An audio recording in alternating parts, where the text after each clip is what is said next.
ثم ردوا الی اللہ مولاہم الحق، پھر پھیرے جاتے ہیں اپنے سچے مولا اللہ کی طرف. ثم پھر ردو لوٹائے جاتے ہیں، پھیرے جاتے ہیں الی اللہ اللہ کی طرف، مولاہم الحق جو ان کا سچا مولا ہے. یعنی مرنے کے بعد لوگ اللہ کے حضور حاضر ہوتے ہیں. الا سن لو، لہ الحکم اسی کا حکم ہے، کل بروز قیامت اس کے سوا کوئی حکم کرنے والا نہیں.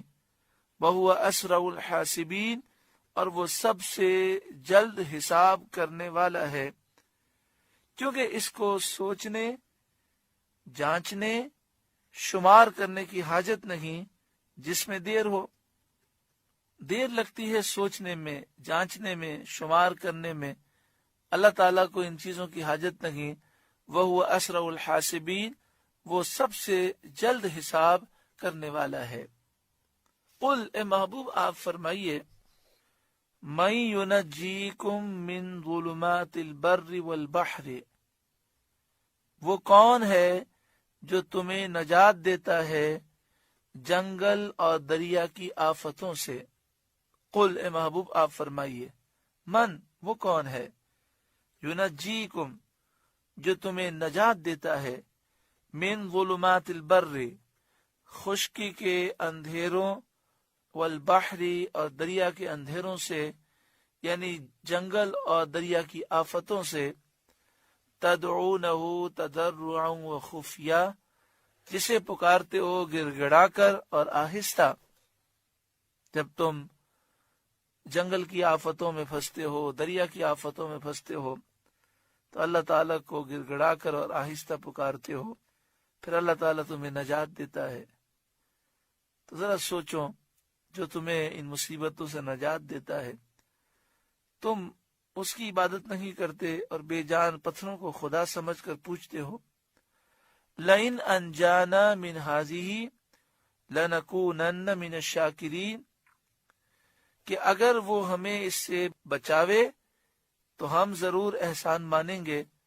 یعنی جب مصیبت آتی ہے تو تم کہتے ہو اے اللہ تو ہمیں اس سے بچا لے، اگر تو ہمیں بچا لے گا تو ہم شکر گزار ہو جائیں گے، تیرے فرمانبردار ہو جائیں گے.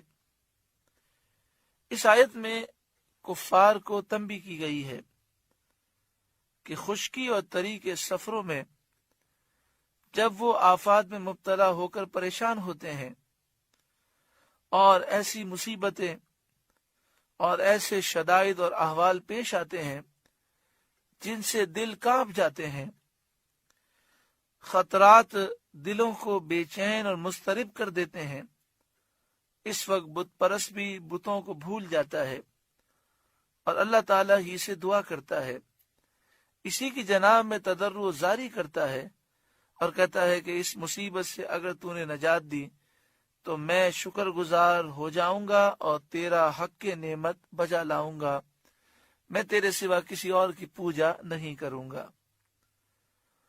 قل اللہ ینجیکم منہا، اے محبوب آپ فرمائیے اللہ تمہیں نجات دیتا ہے اس سے.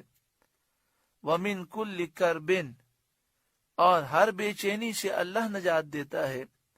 ثم انتم تشرکون، پھر تم شریک ٹھہراتے ہو اور بجائے شکر گزاری کے ایسی بڑی ناشکری کرتے ہو کہ خدا کو چھوڑ کر، اللہ کو چھوڑ کر بتوں کو پوجتے ہو، اور یہ جانتے ہوئے بھی کہ بت نکمے ہیں، باطل ہیں، مردود ہیں، کسی کام کے نہیں، پھر انہیں اللہ کا شریک کرتے ہو. کتنی بڑی گمراہی ہے.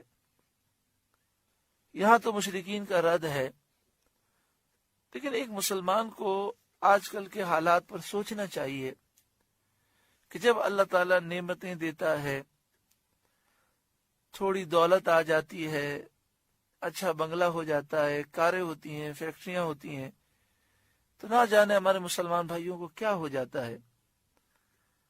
عورتیں انتہائی بے پردہ، فیشنیبل، نوجوان بالکل انتہائی دین سے دور، اور دن رات گناہوں بھری زندگی. پھر ایسے حالات میں شادی کا موقع آ جائے تو الامان والحفیظ اتنے گناہ کیے جاتے ہیں کہ جن کو بیان کرتے ہوئے شرم آتی ہے، اور پھر گناہوں کو گناہ نہیں سمجھتے، سمجھایا جائے تو ناراض ہو جاتے ہیں اور کہتے ہیں کہ یہ تو مولوی دقیانوسی باتیں کرتے ہیں۔ لیکن جب بیماری آ جاتی ہے، پریشانی آ جاتی ہے، کاروبار میں اتنا نقصان ہوتا ہے کہ کروڑ پتی آدمی کا دیوالیہ نکل جاتا ہے، اسے اپنا بنگلہ، اپنی کاریں، اپنی فیکٹریاں سب بیچنی پڑتی ہیں، اور پائی پائی کا محتاج اور روٹی روٹی کا محتاج ہو جاتا ہے، مختلف بیماریاں آ جاتی ہیں، تو اس وقت پھر وہ کس قدر عاجزی رکھتا ہے، پھر وہ دعائیں بھی کر رہا ہوتا ہے، وظائف بھی پڑھ رہا ہوتا ہے، پھر اس وقت وہ سچی پکی توبہ بھی کرتا ہوگا۔ بسا اوقات یہ خیال بھی آتا ہوگا کہ اب اگر مجھے دوبارہ نعمتیں ملی تو میں ایسا نہیں کروں گا، پھر اللہ تعالیٰ کرم فرمائے، پھر دولت کی فراوانی ہو، تو پھر یہی جملہ کہ بچے نہیں مانتے، کیا کریں؟ ذرا سوچیں، جس رب نے ہزاروں، لاکھوں، کروڑوں آفتوں، بلاؤں، مصیبتوں، بیماریوں سے محفوظ رکھا اور نعمتیں عطا فرمائی، کیا ہمیں ناشکری کرنی چاہیے؟ کیا ہمیں بے پردگی کرنی چاہیے؟ کیا ہمیں آنکھوں کا زنا کرنا چاہیے؟ کیا ہم میوزک سنیں، گانے سنیں؟ کیا ہم شریعت کی نافرمانی کریں؟